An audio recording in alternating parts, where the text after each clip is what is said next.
next stop is On the Radar Radio. Stand clear of the closing doors, please. Yeah.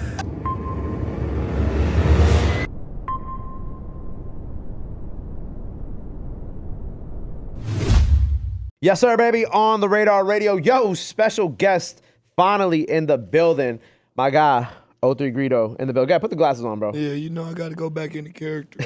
Back in the cat. How you feeling, man? Chillin'. Yo, I'm so excited to have you here. By the way, freestyle out now by the time y'all see this. New tape with Helluva on the way or out now by the time y'all see this, so go check that out. I'm so excited to have you here, man. You know, you've been home for about like a year. Year and some change. Year and some change now, almost 2 years. And I remember you came home and like, I was like, yeah, we need to do Greedo. And everybody was like, yo, Greedo want to do it. Greedo want to do it. He just waiting for the right moment. It's going to happen. And we had met briefly in passing a couple times and we finally made it happen, man. And, I appreciate you being here. You know what I'm saying? I know we were talking about you singing on the radar. You like, I can't come to On the Radar and sing. I got to rap. Hell no.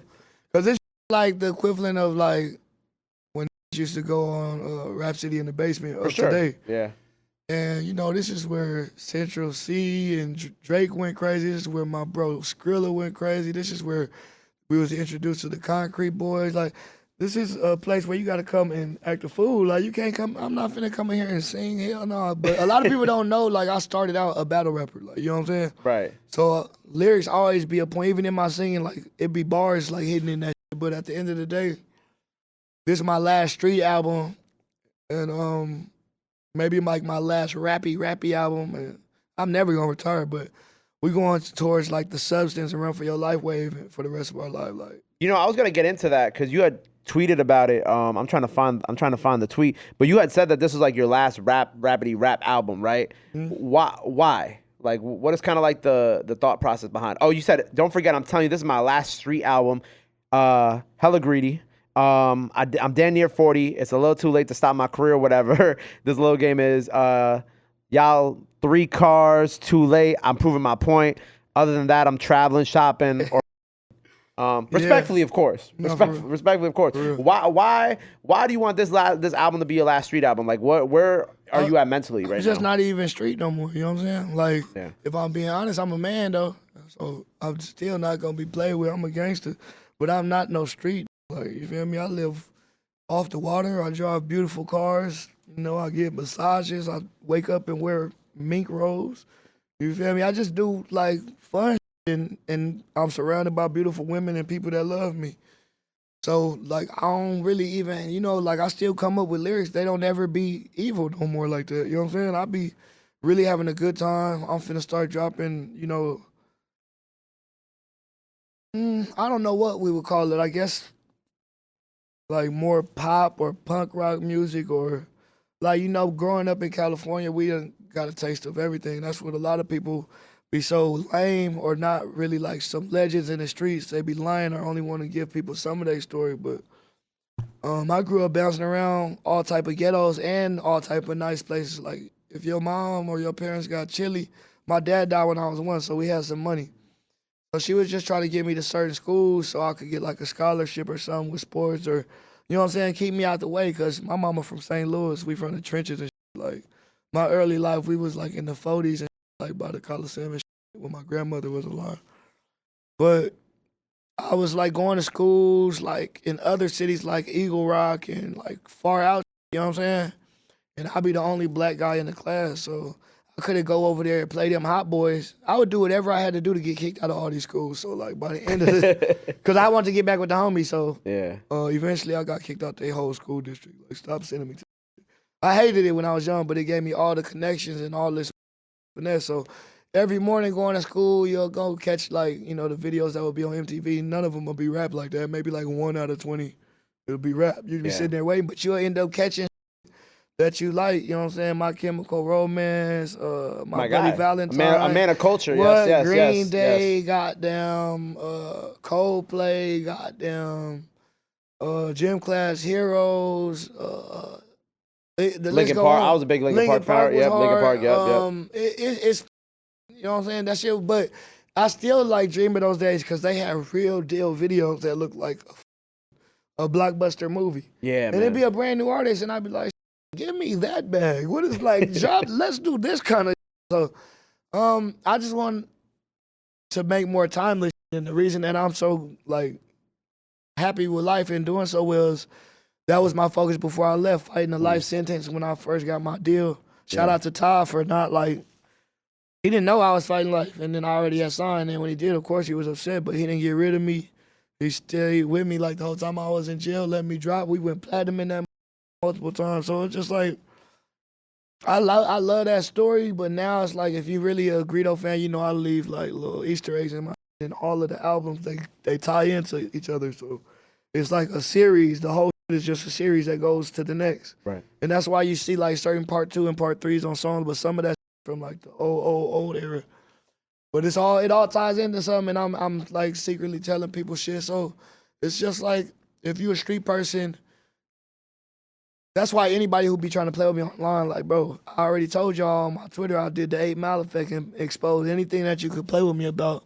And I explained the whole story. So like Purple Summer 1 through 3, of course, that was 103 songs, mostly produced by me, which was my autobiography for if anything ever. Which also people don't know that you produce as well. A lot of people don't know that. Yeah, so Sweet Lady, Never Been, Paranoid Part 2, Bless Your Soul, some newer I produced on. I'll be ghost producing for like my friends too, like famous people. I don't care about it, the tag and shit, but some of my closest friends, when it's all said and done, you gonna lose your mind when I like drop the list of the songs I produced. Let me ask you this, because we're talking about things that people don't really realize about O3 Greedo. The producing is one thing, and the being a battle rapper was another thing, right? When it comes to like the producing and the battle rapping, with this being your last, street album, do you feel like you'll have more time to do those things? Like, would you even want to go back to like occasionally battle rapping, or would you want to focus more on producing as well? It just wasn't like I loved battle rapping. It was like that was the only way you could rap. Like when I was coming up, it was like Lloyd Banks, Cassidy. This was even before Wayne Super got lyrical. When I jumped off the porch on some rapping. And at the schoolhouse, like to display your talents, you would have to battle. That was just how you got in back then. And then the challenge was learning to make a song being a lyrical. So people don't realize like all that singing they love was that I was pushing myself to do, knowing that I was fighting life. I needed some people who was gonna play forever and sing along to, but I hated that. I hated that because I know people was thinking like, damn, this cool, he just a little singer, right? And it's like, nigga, I will rap circles around all you, any from any generation, swear to God, like. No though, and that's what's cool. It's cool being the if you know artists, but sometimes it be annoying. What about on the production side of things? Like with that, like the producing side, like has that for you always been something that you said you ghost produce for your friends, like some of your more more famous friends, like as Vert you said. and well, I don't want to say who. Okay. But yeah, I can say Vert because he's on the Never Been remix. So there you go. Well, okay. So, but I'm not asking you to say who. I mean, like, how do I want to phrase this? I guess like going forward too. Is that something that you're more passionate about, that you want to do more of, even if you're not always getting the credit for it? I guess in the public eye. You're definitely getting the credit on the back end, of course. Yeah. Well, I already still always be producing. Like, I really cook up with Round a lot. I cook up by myself. My friend 1200, we've been cooking up for like 10 years, some years. Maybe probably like 10 years. No, maybe not 10. I think we met around the Rule dropped because I was in the video with him. So whenever that was, I don't know, maybe 6 years, 4 years. But anyways, I always be cooking up beats. But at first it started when I was young off necessity because I got this nasally voice and shit. Right. So when I was younger, my shit was even more high pitched. Like, I'm not giving no beats. So I walked in the homie house one day and he was dealing with FL. I'm like 13, 14 probably. And he dealing with old FL, right? And he just doing like the speech thing. I'm like, what is that? And he just like making it say cuss words and shit. I was like, it's like a beat thing. I'm like, it's a beat thing. Yeah. Like, you weird as fuck. Let me see it. And I started making beats. No, I think it was like in 2003, matter of fact. It was 2003. I don't know how old I was then. May have been 15. But anyways, I don't know. I was born in 87. Y'all do the math. But anyways, that's where the 03, part of where the 03 comes from. But my beats wasn't that fire back then. But now, I think it was dope that didn't really know I made beats because now they finna go back to Purple Summer and lose their Babysitting. I produced Babysitting. That's a big one that I always perform. But yeah. You said you want to make like more alternative music. You name some of the bands that you like growing up watching on MTV. You also had like tweeted pop songs over everything, right? So like, where is like, have you began to experiment in this new lane of things that you kind of want to create? No, it's not after really an that? experiment. That's actually the music I used to make. When I went to this one school in Cerritos, like there was another place where it was like kind of mostly like not black culture, you know what I'm saying? So when I just would go all my life, I would record anywhere I could record.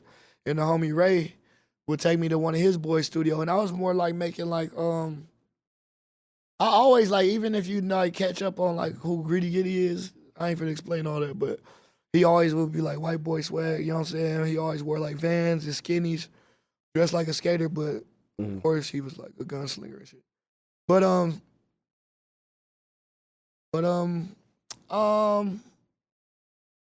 already been working on pop like with Fizzle that produced Substance. He plays a lot of instruments.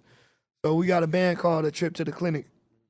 And it's me, him, a few of his partners. Hendrix be producing it. He works with ATL Jacob. Ron Ryan is involved a little bit on the background, but it's really just me and Fizzle's band. And we got some, maybe I'll put some of them on SoundCloud later so you can hear them, like maybe one or two of them. Okay. But yeah, we be on that wave. Like, that's really my swag. Like, Travis Barker really my partner. Like that's what we be doing. Like, a lot of people, some people just been stuck in their hood, but I wasn't. And I got friends from all around. Like, I got white friends, skater friends, surfer friends. I got a black partner that surf. Supposed to be teaching me how to surf. You gonna learn how to surf soon? Yeah, I'm always off the water. Like, that's what I be about. Like, that's where I feel like. I need someone to like, if you're watching this interview, you're like a hardcore Greedo fan. I need you to like Photoshop his face into like a surfer's body. Surfing, yeah. Yeah, nah, for real. But yeah, I'm gonna learn how to surf. Hell yeah. I think it's cool. Like I like that. Like you've been in the game for so long. You've gone through so much, and you're maturing in this way where maybe not even the word maturing, but is the right word. But you feel more free now to do the things that you want to do that you've always wanted to do. Like I feel like you saying that this being your last like street album was like you being able to finally close a chapter of your life that you probably been wanting to close for a long time. I mean, I've been out for a year now, and I know I ain't going broke now. Like, you know how you think, ooh, how's it gonna be?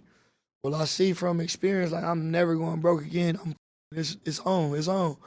And at the end of the day, like, I had life. Yeah. You hear me? And when I had life, I lost all my best friends that helped me in rap, and my boys in the streets, lost family to COVID. But, you know what I'm saying? I lost some drummers. I lost Swerve. I lost Dolph helped me. Takeoff helped me. Draco helped me. PNB Rock helped me. Earl Swavey helped me. Who am I forgetting? Catchy, Draco, Bankroll Fresh. And it was like, damn, when I come home, I don't even have like a circle to go through with features. And, Yeah. you know what I'm saying? I got to rebuild that. So that's why you see me going out of my way and working with a lot of the younger artists of today. And a lot of people, I'll be hitting them up myself. And a lot of them will be appreciating it because they be fans. Some of them don't, though. Right. And I be putting them up on me, and they be with my energy, and we work. Because I got to open this door for the people that are going to be signed to me. And when I'm done with my contract, I'm going to be like a executive producer for people. I want to be like a hip-hop Quincy Jones. And other than that, just be on acting and fashion, just chilling at home. You know what I'm saying? Yeah. You mentioned a couple names in there that helped you out. Obviously, they're no longer with us, which, of course, rest in peace. You talked about rebuilding your circle, kind of, trying to find on the entertainment side. You mean? Yeah, on the entertainment. You mentioned Take, you mentioned Drago, coming out and then having to like enter this new world, obviously without some people who were crucial. Nipsey, did I say Nipsey? Yeah. Nipsey, like you come out, right, and obviously the world's very different than when you went in. You lost a lot of people. What is kind of like your initial mindset when you get out and having to process all of this and not being able to see these people anymore? Or be around these people. They all hurt, and things happen. But I think as close as I was with Rock or Catchy or Draco, it hurt because that was part of my day-to-day program. You know what I'm saying? Like PNB Rock used to be hanging in my hood even when I was in jail. Like that crazy. That was a genuine brother. And then Draco is crazy because I got a lot of friends that I was friends with longer than I was friends with him, and I even had a longer friendship with Ralphie than I did with him. But it's just like when we met and we recorded together the first time and we made 100, and we made Out the Slums. We made 100, and that was at the time making singing. And he rolled over a nigga on that, so I had to get my get back on Out the Slums. And after that, we just had like this chemistry in the studio, and we just knew he was the villains of LA. He was talking about that no one had heard from LA. He was talking about, riding in Rolls Royces and breaking in houses and getting rich off of that, and putting that lingo out there that didn't even gangbang, that was out there ready for action, more than people that gangbang was like how he presented himself. And then I was that did gangbang that wasn't even super tripping like that, but I sold bricks and I was fighting life while he was fighting life. So it was just like, it was our Method Man and Red Man type. So that sucks. That's a good comparison. I like that, yeah. It just sucks every day. You know what I'm saying? Like, if it was, just, man, yeah. You know what I mean? It was weak. You know what I'm saying? It's just, it hurts so bad. Because it's like we would have dominated so crazy. You know what I'm saying? Yeah. And for Cali, I'm super on my Cali. You know what I'm saying? Like, I represent everybody over there. I represent everybody from the West Coast, period. You know what I'm saying? Whether it's Arizona, Nevada, Seattle, Washington, and Portland, Oregon. Like, they show me so much love. You know what I'm saying? So they need to stop acting like, I don't like when people be saying, like, nobody's going to hear California music past California, because we the only state they get all them places free as hell. We get Hawaii, we get Alaska, and everybody who's inspired by gangbanging gonna follow us, and then everybody who's inspired by fashion gonna follow us. So we gotta stop taking us out of the conversation. How did Lil Wayne dress before he met Tyga, and how did Pharrell dress before he met Terry Kennedy? You know what I'm saying? Yeah. And that's not no diss to them, because I get a lot of my swag from Pharrell or Wayne. But what I'm saying is, why y'all keep trying to take us out the conversation when we a large piece of this? And don't forget who had it too. Like, we had the rap game for a while too. And I think people just think that, they own that. That was 30 years ago. You know what I'm saying? And I think it's coming though. They let New York revamp how the industry looked at us. But I feel like the industry, like, if I don't know who I am, they be like, oh yeah, send Greedy some beats. Where he from? California. He gonna send me the weakest pack ever. Don't know, you know what I'm saying? Yeah, they don't really know like the history behind Greedo, or like what even Greedo really be on nowadays. And I'm a trap rapper, you know what I'm saying? Like, I repeat we too. But I like the people that made music about like what I was living. So I really like was off Scooter, Long Way, 21 Savage for sure. That was like my go-to for like when I was road running. Y'all can talk about it, I went to jail, but when I was road running, my favorite was 21, like the early 21, like Slaughter tape. Like we talking about like even before like the Metro 21 tapes. I think it was Metro. My favorite was Pimp. You ever heard that song? Yeah. You know it's hard. Yeah. That was before that was before the Metro tape. Yeah. Crazy. That all those two tapes. The one where he had the Jason. The red cartoon. Yeah. And he really used to run with, I mean, that's like the Slaughter Gang logo, but he really used to have like that. No, where he was walking and it was a cartoon him. No, I know what you're saying. I'm talking about just like the Jason Mask thing. Like he used to really have that like up front and center, like all his shows and the tours, and then he stopped doing it. When he used to say slaughter your daughter on all this. Remember that was a little logo? Yeah. Slaughter your daughter. Slaughter your daughter. That used to be so loud. That's all I used to roll run to though. 21. I don't even, every rapper that I listen to, I don't even mind if we don't get the chance to work, because some people, it's better off just listening to them. But Scooter, Long Way, and I don't think people understand, like, Cali is the biggest part of trap. What trap don't talk about, he got a plug in Cali. Right. So, I don't know, like, people just don't know me. They only had me for 6 months before I turned myself in, you feel me? I'm a real trap, you know what I'm saying? So, I'm fed up. I'm tired, man. I want to chill, man. I've had enough. You know what I'm saying? I was about to say, kind of talking about an island. I still ain't went to no island. You ain't go to no island yet? I've never been to an island before. You got to go to an island before the year's over, bro. Yeah, I have a passport. Yeah, he has a passport. Let me ask. Can I ask him? Damn, why not? But let me ask you this, right? Like, we talking about you being home for a year, some change now. Like, what do you feel like have been like, the biggest like lessons this past like almost 2 years now for you?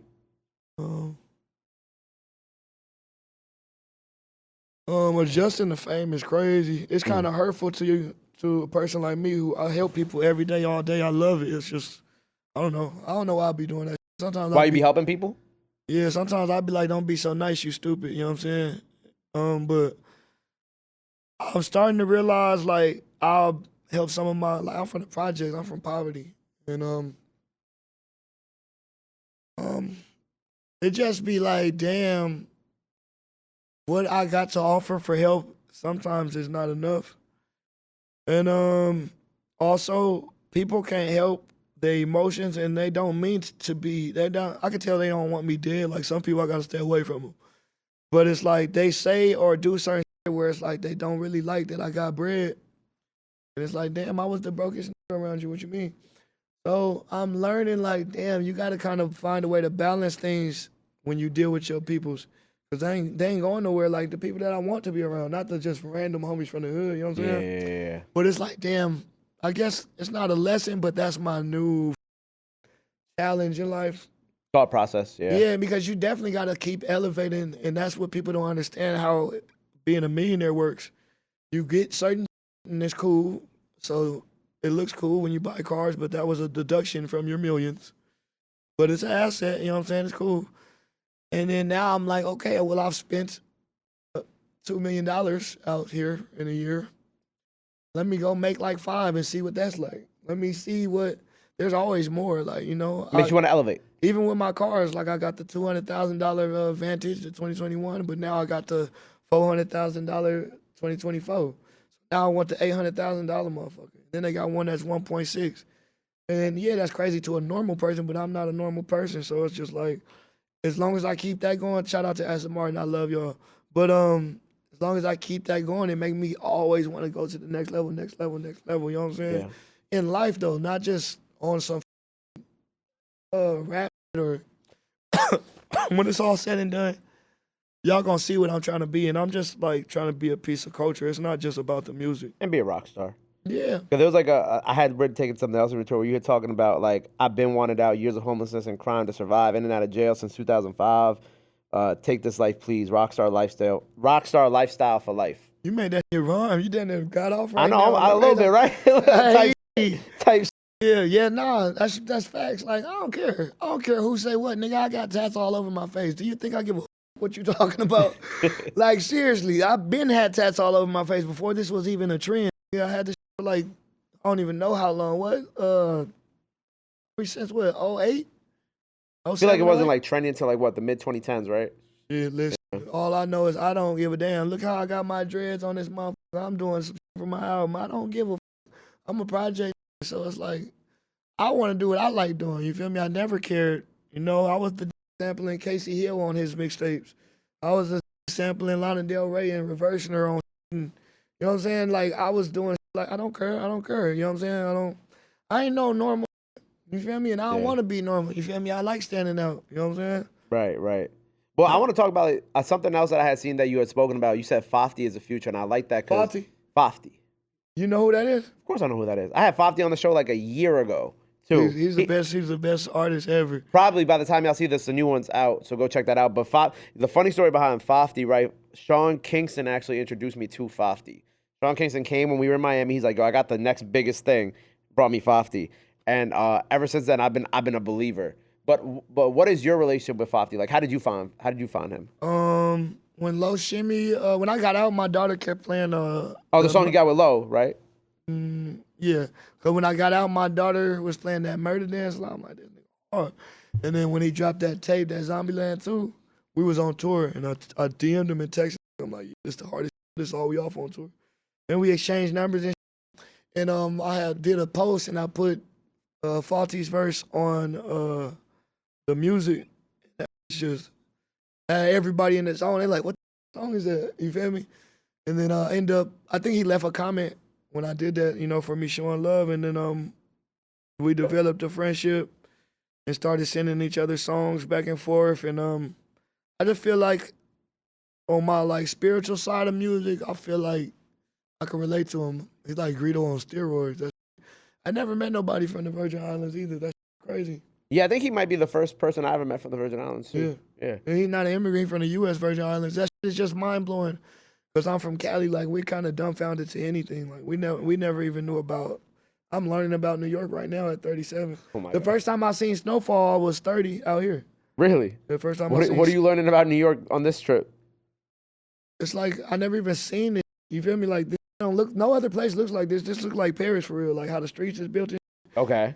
Like the other states, I'm a traffic. I done been in Atlanta, St. Louis, Kansas, all type of this. They look kind of more similar than like to LA. Like the way the streets and the freeways is.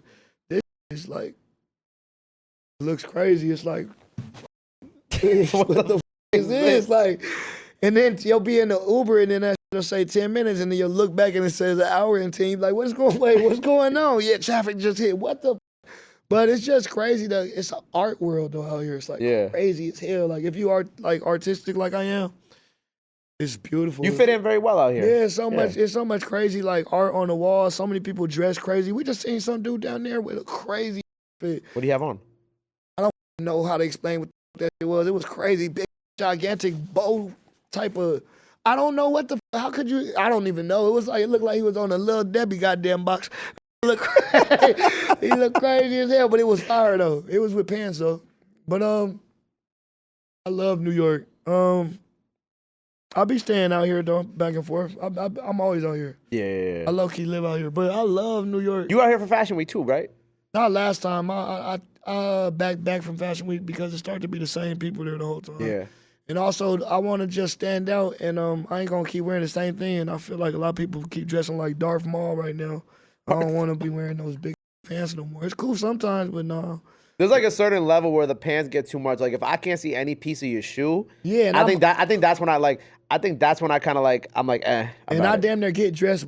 What do you start with, the shoe or the jacket or the jeans? What do you start with? Like how do you pick your fit? I think I start with the pants first. I'm starting with them shoes. So it's like I don't need them big pants. I'm from Cali. We sneakerheads. I only really wear Forces and Timbs. I feel like part of my growth is just like I kind of stopped spending money on shoes. I don't know why. I got an addiction. I used to have that addiction. My house is like it's just a closet. You know what I'm saying? It's just everywhere. Yeah. And then so many companies that I'll deal with send me all through the week. Yeah. Yeah. Let's talk about titties, man. Titties. I was damn near. That was a great transition. Yo, cause I'm gonna bring my phone so I can call Guap, cause I kind of want to involve Guap in this conversation. There was like a tweet, and it was like, are like do men even like titties anymore? And you, Guap, and Kaylin for real all had to put y'all 2 cents in. Yeah. I think Guap said that he was definitely a titty man, and then you said I didn't write down what you said, but I wanted you to talk about it. You talk about what I call Guap. Well, I ain't too much. I used to love titties when I was young, but I don't too much care about them no more. I don't really care about no super jumbo ass either. I just like a pretty ass girl. Now she got to be overly pretty though, like just pretty as. Like, man, hold up. Hi, Guap Dad. Just for the record, you are on the Radar podcast. I have our mutual friend, Mr. Greedo, in the building. Yes, sir. All right, so you know why I'm calling you then, right? You know where we're going with this? All right, cool. So we talking about ass and titties, right? Greedo said he not really a titty man no more. He just like a really pretty girl now, right? That's what we said? Yeah. All right. You said that you were still a titty man. Can you explain your reason and why, and comment on this very important topic on today's show? Yeah, first of all, I'm ready to die about bitch with big titties, man. I love big titties.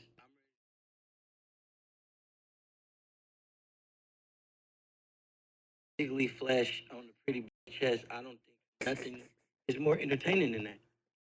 But also, I do agree with where Greedo fell at. Me and my brother like that type sugarfoot.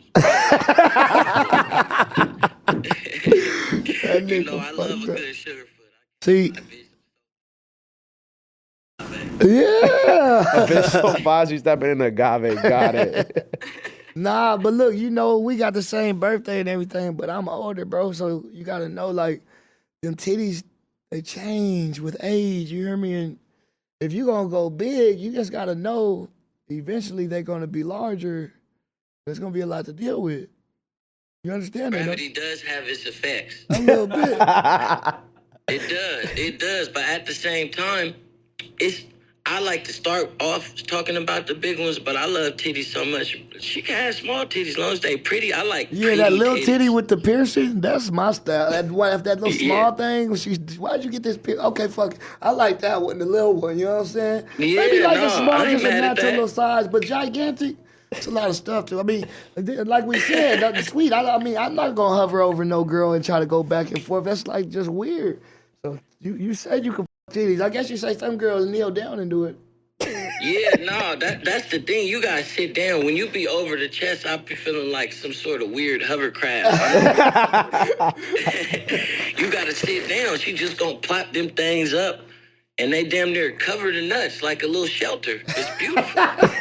Yeah, a little shelter for the winter. Anyway, I'm gonna let you go, Guap. But before I let Guap go, Greedo, I do want to make the point that y'all both came into my studio today talking about the same thing. While Greedo came in here talking about, yo, how old are you? I told him I was 28. He's like, oh, 30 right there. Guap said the same shit to me. It's over. Yeah, You that finna be sad Guap, every birthday from now on. Guap off like a whole bottle of Terramano was like, yo, bro. He started telling me everything that's gonna happen to me when I turn 30. All right, bro. Love you. I'm gonna talk to you soon. All right, bro. Peace. Guap, shout out Guap Dad 4000. I ain't gonna lie, Guap brought up some valid points though. It'd be good for the wintertime, you feel me? Big ass. Big ass. Big ass. Well, okay, let's talk about music. Let's bring it back on topic real quick, right? So we got the project coming out October 17th is the date for the project. 17. Hella Greedy. I didn't get to really talk too much about this. You and Helluva, what's like the history between you guys? If there is history. So there's like a type of music from California, like it's mob music. It's before the hyphy era in Northern California. And that's kind of like growing up, like in the summer, I would go to Sacramento every summer with my grandma, Alicia. And she just passed away. But Rest in peace, man. My condolences. that's what I may never been kind of inspired by. And I was talking to him, and I was like, that's kind of how your shit sound. And he's like, yeah, that's why my name Helluva. I used to be off E40 and all that because Helluva a little older. And back in the days, you couldn't pick the rapper you want to listen to. It's just like, whoever's out, that's what you're going to get. You know what I'm saying? It's just like, everyone, you got to listen to everybody that drop. Even back in like the Rough Riders and Rockefeller days, you're going to open that pack up, the Cash Money days, and be like, oh yeah, who else they dropping? You're going to get everybody from their label and shit. So me and Helluva just kind of related on that shit, and I knew that I wanted to, I really have a lot of joint albums, but I wanted to like, that's just, nobody wants to hear you come back from a brick case and doing 5 years and you're not giving them some street, but that's why the album after this is The Life That I Deserve, because I'm done with that. Right. With this Helluva project, anybody on it, or is it just you? Vanilla. Oh yes, the new single out now. Vanilla. Shout out my sis. Yep. I don't want to tell you. But I mean, this is gonna come out like right before the album comes out, so the track is gonna be out. So you can say it. Yeah. Is everybody confirmed? Every single one. I'll just mute their name. Is Swerve confirmed? No. We got Peasy. Okay. Nice. G Herbo. Nice. Maxo Cream. Vay Vanilla. Rob 49. Fire. That's pretty much it. It's a good lineup. I love that you linked with Vay. I like that. I like the record too. She fire though. She really Tough. be talking. A lot of the female rappers really just be talking that shit. Yeah. And she the only one that kind of like, she hood enough. Some girls, they be feeling like, oh, you know what I'm saying? You just trying to get out of Yeah. But she like a street. She know like, shit, I'm gonna do attack you through the phone. Like, let's do a song. Right. So that's my sister. She makes good Get Money music too. Yeah. I think that's hard. She just barred up for real. Yeah, I think a lot of Vay Vanilla's bars go over a lot of people's heads sometimes. Like you gotta really listen. No, you gotta like really listen to her. Like she really be saying some. You know what I'm saying? Like you gotta like. I think not that people discredit her, but like that she's underrated. You know what I'm saying? That's my sense. I love Vay. Yeah, well, hopefully this thing will put her in a new light and take off even more because I f with her. Right. We keep rocking with her and making music with her. Right. Yo, you know what? I'm looking at my notes. I forgot. Not to bring it back to like the nasty Twitter conversation, but there was one funny thing I wanted to bring up when Guap was on the phone that I forgot to bring up. You had tweeted. You said rappers who only want the top was the weirdest era. Like, what if this is a man, dude? Yeah, like I never understood that. Like, yo, your Twitter is amazing, by the way. If you don't follow Greedo on Twitter, please go follow Greedo on Twitter. Why would I just want the top? I just met you, and all I want is what the hell no, I don't just nigga. Who are you? Hell no. I ain't gonna live like that. I don't just want the top. I don't even just live like that where I only want head. If I get some head, I'm trying to do. I want to. You feel me? Like, no, I'm good. That's kind of boring. Yeah, like what the. What are we? Yeah, like we just gonna sit here. thing But it and was funny everything. If 'cause- I'm about to take a shower, I might as well do the whole thing because you putting saliva all over yourself. That's thing. Bro, it was because when I found the tweet and I was sitting back there while you was rapping and I said it, Rob, my producer, was just laughing at our conversation. He was like, yo, there really was an era in time, bro. Where's Where like people said they just want one the of the top. top. That don't make no, like, why would you just want top? That's just, you really got dressed and got dope as a bitch on a Friday, went out with the bros to just Spend get money. top? Nah, bro. Hell I nah. got they gotta pack you up and put you back inside, bro. Because like, bro, what, you like, what are you? tripping. I just went. Oh, girls was my- running that though. Girls was really girls was- running certain like yeah, that. I used to be yeah, like, what'd you yeah. say? Oh no, you just gonna, man, look, I don't know what type of you know, baby, but I don't pull up and just like that. Nah, That's not like at for all. peasants and shit, baby, I'm a king. You crazy. For peasants and shit. I Like, ain't gonna lie. pull up and give her fellatio and leave? What the fuck? Crazy. No, that's crazy. Nah, what did my artist call that? My artist did a podcast and they asked him, they said, what do you call giving a girl head and not getting nothing back? And he said, going out bad. And they're like, have you ever gone out? They're like, have you ever gone out bad? He's like, absolutely. I was like, Oh, bro, hell no, never ever. I Fuck no. would never admit that. I ain't never went through that. What? Ate someone and left, or she? Well, what the? Bro, you gotta pack it I up. gotta fight the daddy. She do me like that. Hell no. I'm great. What? Like, bring your daddy outside. You got me up. Yeah. Hey, sir, your daughter. Hell no. She no. I just want the top. Hell no. Come on out here. No. That was such a wild era in hip hop. I'm not okay with that. I'm not okay. Were you with- okay with it when they said it back then, or are you just realizing this, or back then was it like I just want? I think I was, because I'm 28, so I feel like that era was like, what, when we was like in high school maybe? So like, I feel like, SoundCloud? Nah, maybe Early, Sosa nah. and them was saying that first. Sosa God though. Nah. But It's an age thing. Like, I think in high school I wasn't really thinking about it, because I was still, who said it first? Sosa? yeah, I go like, if you got, Who said it first? Sosa? we can say Sosa, I can't think think of it, so? I can't think of anybody else. It But was if you Reese. got, Was it Reese? I don't know, I ain't gonna do that. I ain't gonna say who said it first, because I don't know. Chicago's in charge of a lot of slang. Absolutely. But maybe it was Reese or Dirt. No, not Dirt. Reese or, Most of our slang that we use, they come from Chicago. You know that? that y'all use? That like the rap. Oh, just like in game, hip that hop. the Yeah, rap yeah, world yeah, use. yeah. All that smoking on people. You know what I'm Yeah, saying? that That's all came from that's Chicago. Chicago. But what I was Chicago gonna legendary. say, I forgot my train of thought. Oh yeah, but in high school, I feel like if you got ahead in high school, like you was just happy to get it. You know what I mean? Oh, I don't know. I've been having. All right, well not everybody Greedo, man. I ain't gonna lie. You are. You just gotta believe in yourself. I like that. I like that. Soon you'll be. What was the $200,000 car you got? That was my old car. That was my Vantage. I still got that, but then I bulletproofed it, so it's an extra 100. And then, Excuse me, my fault, bro. I got the DB12 now, the purple 2024 DB12. That's tough. So I mean, project out October 17th. People freestyle by the time y'all see this. Go check that out. Cal, come on. Cal's got a question for you. Let's go. Come on, buddy. Is this like a good one or is this like a funny one? Oh, it's a great one? All right. Don't doubt me. Hello, everybody, and welcome back to another episode of Cal's Question.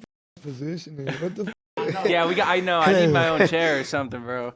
Greedo, I want to take you back to 2019. I gotta say, like Netflix and Deal and that whole era, well, it was a legendary time. One of my favorite albums, like especially like Life. That was definitely one of my favorite songs off that joint. But what was it? How do you feel about doing collab albums with other producers or other artists versus just locking in by yourself for albums? I don't give a f- I want to make hella songs. I don't care what's going on. Yeah, I don't think y'all understand. Like, I'm up. I got to do this every day. I got to record. You hear me? Yeah. I don't even know any of my songs because I record all day, every day. I don't know any of my music like that. I'll be just playing it at the concerts. Like, I really don't know Sweet Lady. I just know the hook. You feel me? So, and that's one of my biggest songs. Yeah. I don't even know it. I'll be just recording it. So I don't care if it's a group album or not. You know what I'm saying? I just want to drop music. If it's not really like anything wrong with the labels that make you not do it. It's just like, industry standards so that you can get the full potential of your product. But if I could drop like every week, like in the real mixtape era, like the Lil Wayne or the 50 Cent days, that's what I would like to do. Cause I'm the best at music ever. Like I'm better than anyone. And I'm not the type of person that wants to shit on them. I want to help everyone get better melodies, better deliveries, hear the best punchlines ever. And it's free. You know what I'm saying? It's for you. You can have it. You know what I'm saying? I don't mean I'm the best, like, oh, I'm not trying to say that, but this is some of the greatest sources of energy you could ever get in U.S. history. Facts. You feel me? Facts. Shania, you're editing this and trying to clean up all of Greedo's cursing. I'm sorry. She's hearing this right now for YouTube, but it's all good, man. Look, just make it dramatic, like the dramatic beep. It'll be cool. Like the dramatic beep like every single time. The beep, like they're cussing like a. Oh, man. Well, look, bro, I appreciate you being here. Freestyle out now. You know what I'm saying? Project out October 17th. So make sure you go run that up. 10/17, be easy day, man. You already know what's going on. That's a great street holiday, man.